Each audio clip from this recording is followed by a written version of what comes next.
Jamie Uyeyama joins us with Irish Daily. Christian McCollum's the one that suggested we get a hold of Jamie for a segment. He joins us now on 365 Sports. Good afternoon. How you doing, sir? I'm doing great. How are you? We're doing great. Notre Dame, what a story this is. What is it? What's the thought right now? 1 week from tonight, they're playing Ohio State for a national championship with what Marcus Freeman's done, what in year 3. What is the mood, the thought around Irish Nation, also in South Bend, Indiana? I think everybody's pretty ecstatic about how the season's gone, especially how considering the stumble against Northern Illinois. I don't think there's a single person either who within the program or outside of the program that would have predicted that Notre Dame would kind of go on the run that they did after. But it's all a credit to Marcus Freeman and the coaching staff in general for the job that they've done, and to the players as well. Obviously, they've just had tremendous adversity this year, and far more than just that loss to Ohio State.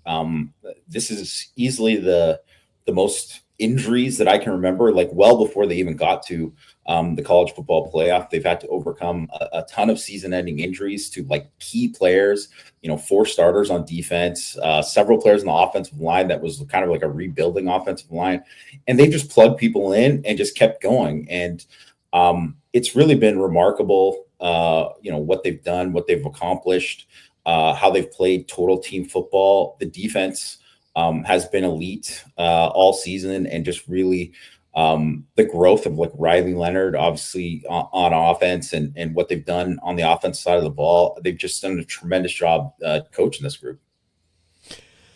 Jamie, what was the turning point for Marcus Freeman in that they had Marshall, Northern Illinois this year? They had these games that, Ohio State last year where they snatched defeat from the jaws of victory, so to speak.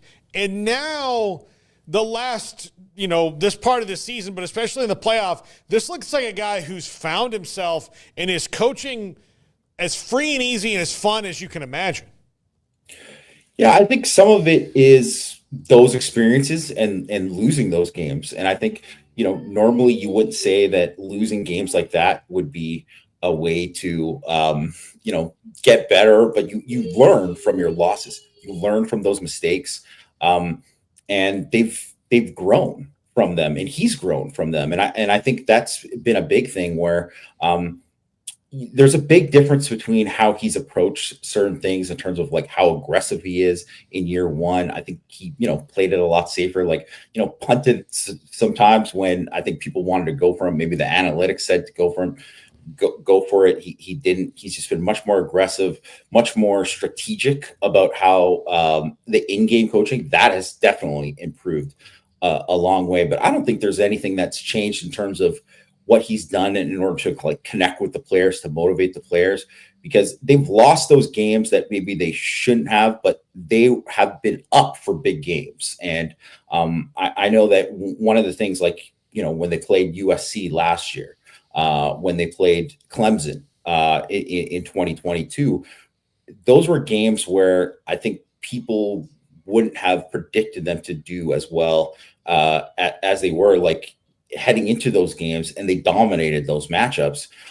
So it's kind of been brewing there for a while. And obviously you had the Northern Illinois setback. But if you look at the week before, they go into, Kyle Field, one of the toughest places to play in the country, and won that game, and got up for that game in a way where they had a lot of new pieces there, really kind of stepped it up. And I think it's just been building over time where you see that, and everyone's kind of bought in. And I think the other thing is adding Mike Denbrock as the offensive coordinator. I think he's really done just a tremendous job. Obviously, he was at LSU last year, Coach Jaden Daniels and their terrific offense last year. This is a much different offense, and he's adapted to it. He's adapted to Riley Leonard. He's adapted to the talent. He's adapted to all the injuries. And I think really kind of settled into who they are and leaned into the strengths of the team. Speaking of injuries, Jamie, Anthony Knapp goes down, and he's going to miss this next game. It was announced, and other guys that are banged up as well. Just kind of how do you feel about their status heading into this game? And obviously, losing somebody on the offensive line against a team like Ohio State's not the news that you wanted, but what kind of shape are they in your estimation? TicketClub is a unique platform that aims to revolutionize the way consumers purchase event tickets. It primarily functions as a membership-based ticketing platform, offering a wide array of tickets to concerts, sporting events, theater shows, and other live entertainment events. The main distinction of TicketClub from other ticketing platforms is its commitment to delivering tickets with no service fees.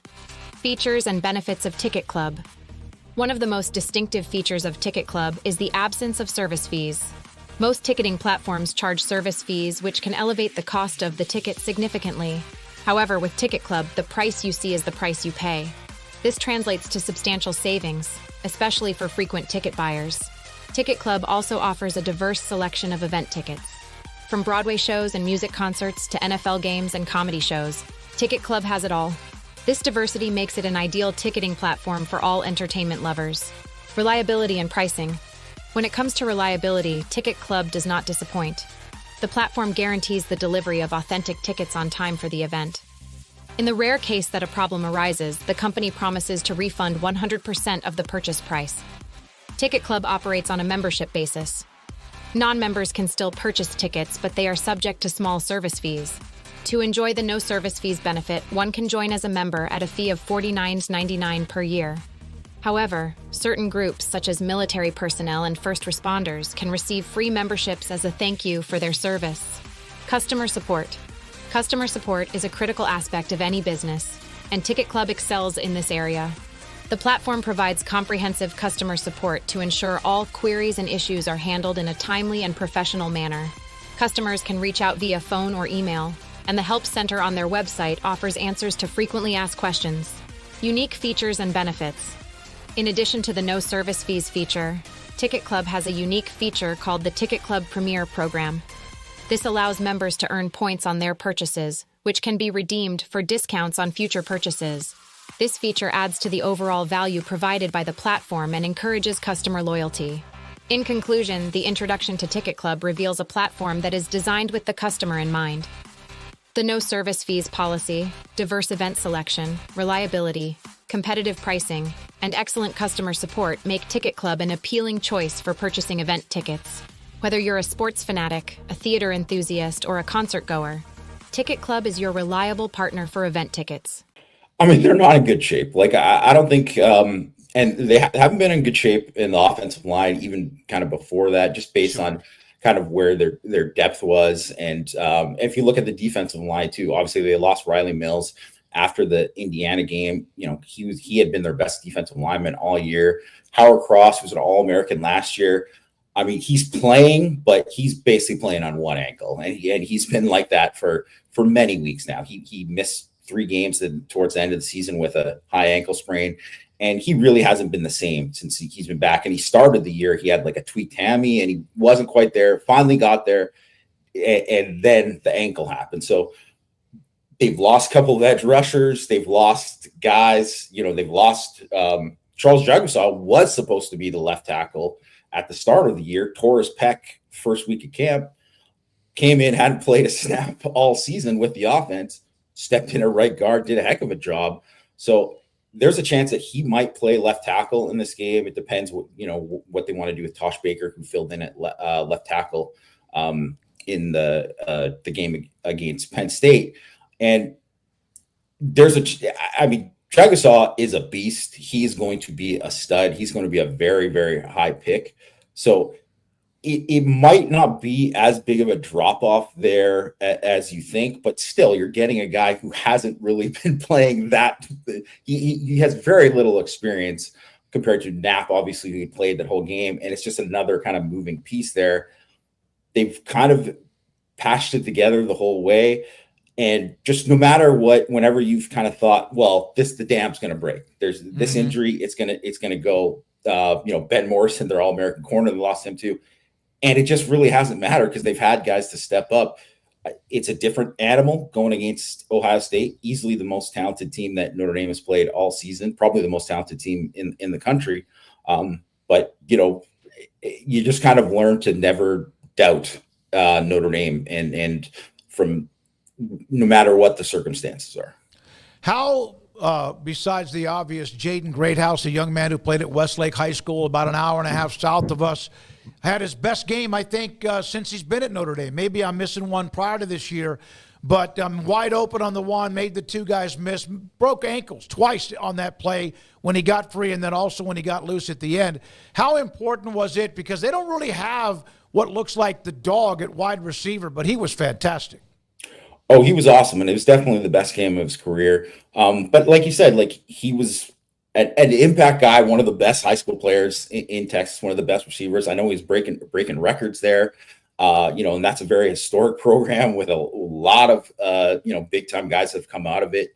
And I think he was kind of on the verge of this the whole year, but part of this was, their passing game hadn't really gone going. And I think you could look at it as some of the receivers, maybe they don't have enough guys who have stepped up, but I think a lot of it was kind of, they're doing whatever it takes to win that week. And they're also just leaning into, they have such a good backfield with Jeremiah Love and Jadarian Price, two explosive guys. Obviously Leonard is a very dangerous runner too.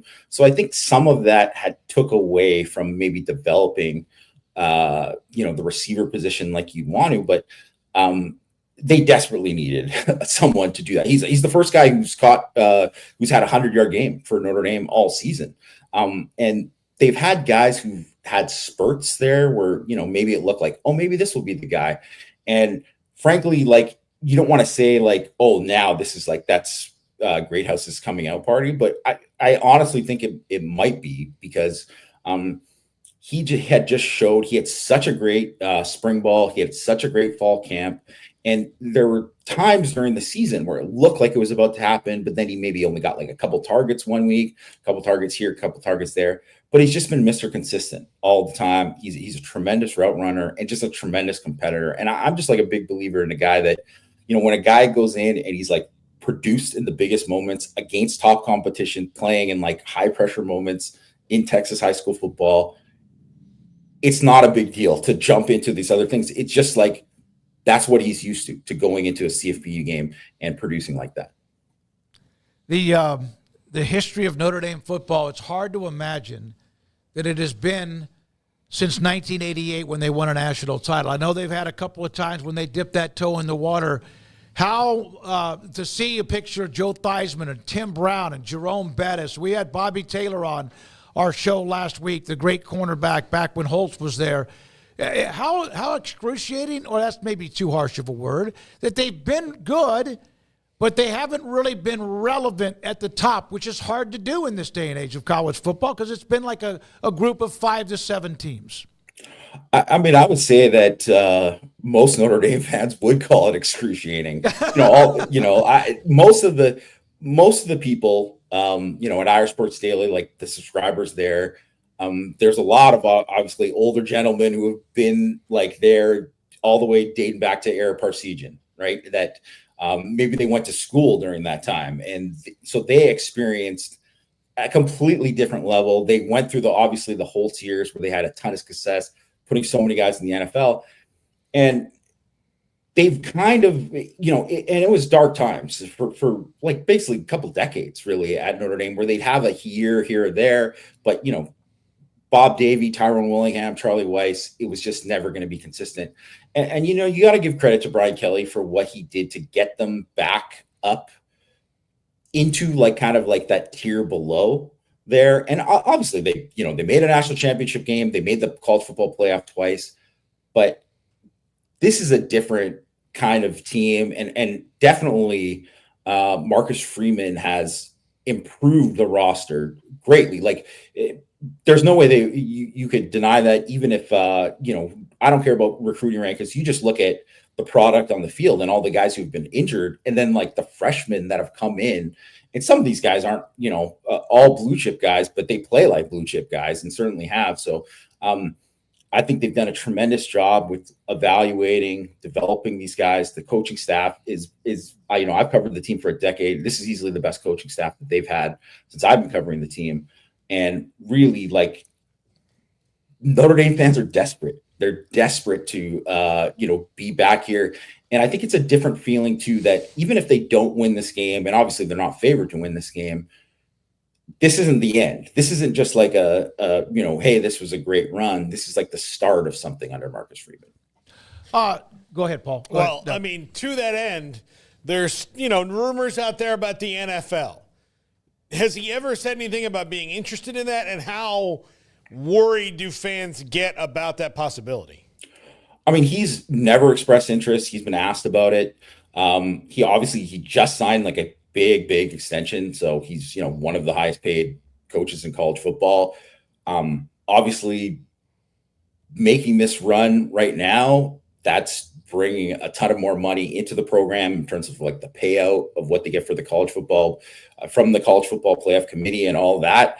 Plus, you guys know that whenever a program does well, the more money people pump into it, right? And especially when you see, when people have belief, like the donors have belief of where they're going, they're going to put even more money into it. So I don't think that he has a desire to coach in the NFL. Nothing that I've heard has suggested that. There's always going to be people worrying about,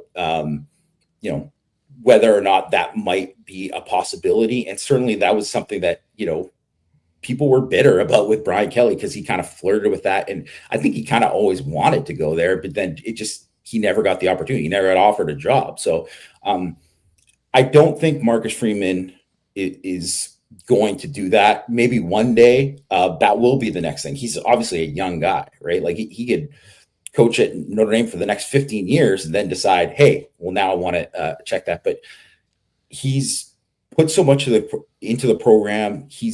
You can just tell it's just genuine and sincere about what the program means to him. So I don't think there is that much of a worry from the fan base overall, other than just like the regular people, just like who are always worried about something happening with the program. You think about the drought at 88, but Georgia, what was it, Herschel Walker? Until they got on their run recently. Alabama, of course, they throw them out. But even they've had gaps. Texas went from 1970 to 05, and then 05 until now. It happens, right? I mean, there's always going to be a downtime. Ohio State's one of the few that just never went through a complete, massive drought. Michigan has, others have as well. It's good to see him back in it. It's good to see him involved in this. I've been impressed. I thought that Penn State game was a phenomenal game to watch. Jamie, thanks for your time, and also continued luck watching what they do the rest of this week and next week, and we'll see what happens against Ohio State a week from tonight. Thank you. Thanks a lot for having me, guys. I really appreciate it. Yeah, you too. Jamie Uyeyama with us with the Irish Sports Daily.